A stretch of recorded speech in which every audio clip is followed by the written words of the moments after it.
আমি সেই মেয়ে, বাসে ট্রেনে ট্রামে রাস্তায় যাকে আপনি রোজ দেখেন, যার শাড়ি, কপালের টিপ, কানের দুল আর পায়ের গোড়ালি আপনি রোজ দেখেন, আর আরও অনেক কিছু দেখতে পাবার স্বপ্ন দেখেন। স্বপ্নে যাকে ইচ্ছে মতন দেখেন, আমি সেই মেয়ে। বিহারের প্রত্যন্ত গ্রামে দিনের আলোয় যার ছায়া মাড়ানো আপনার ধর্মে নিষিদ্ধ, আর রাতের গভীরে যাকে বস্তি থেকে তুলে আনতে পাইক বরকন্দাজ পাঠান আপনি, আর সুসজ্জিত বিছানায় যার জন্য অপেক্ষায় অধীর হয় আপনার রাজকীয় লাম্পট্য, আমি সেই মেয়ে।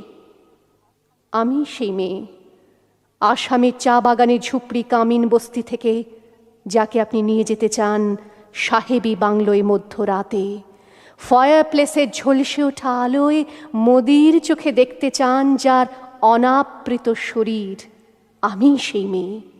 রাজস্থানের শুকনো উঠোন থেকে পিপাসার জল আনতে যাকে আপনি পাঠিয়ে দেন 10 মাইল দূরের সরকারি ইদারায়, আর 20 মাইল হেঁটে ক্লান্ত বিধ্বস্ত যে রমণী ঘরা কাঁখে ঘরে ফিরলেই যাকে বসিয়ে দেন চুলার আগুনের সামনে আপনার রুটি বানাতে, আমি সেই মেয়ে।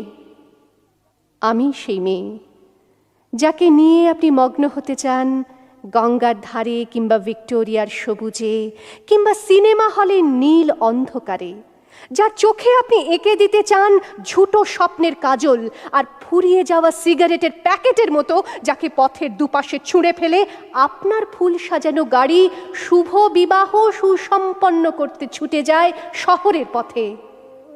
কোণে দেখা আলোর গোধূলিতে একা দাঁড়িয়ে থাকা, আমি সেই মেয়ে।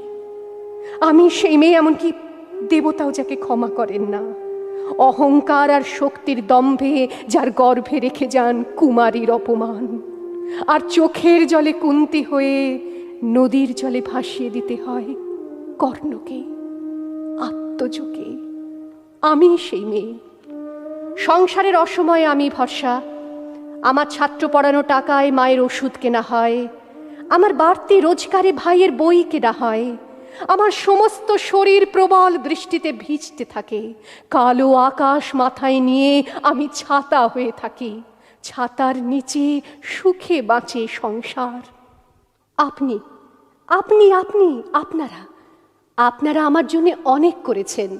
সাহিত্যে, কাব্যে, শাস্ত্রে, লোকাচারে আমাকে মা বলে পুজো করেছেন, প্রকৃতি বলে আদিক্ষেতা করেছেন, আবার শহরগঞ্জের কানাগলিতে ঠোঁটে রং মাখিয়ে কুপি হাতে দাঁড় করিয়েও দিয়েছেন।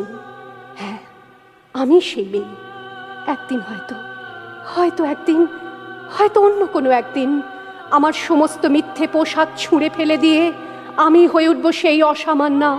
খোলা চুল মেঘের মতো ঢাকবে আমার খোলা পিঠ, দু চোখে জ্বলবে ভীষণ আগুন, কপাল ঠিকরে বেরোবে ভয়ঙ্কর তেজরশ্মি, হাতে ঝলসে উঠবে সেই খড়গ, দু পায়ের নুপুরে বেজে উঠবে রণদুন্দুভি, নৃশংস অট্টহাসিতে ভরে উঠবে আকাশ, দেবতারাও আতঙ্কে স্তব্ধ হয়ে বলতে থাকবে মহামেঘ প্রভাং ঘোরাং মুক্ত কেশিং চতুর্ভুজাং কালিকাং দক্ষিণাং মুন্ডমালা বিভূষিতাং। বিভৎস দাবানলের মতো আমি এগোতে থাকবো, আর আমার এগিয়ে যাবার পথের দুপাশে মুন্ডহীন অসংখ্য দেহ ছটফট করতে থাকবে। সভ্যতার দেহ, প্রগতির দেহ, উন্নতির দেহ, সমাজের দেহ। হয়তো আমি সেই মেয়ে, হয়তোবা।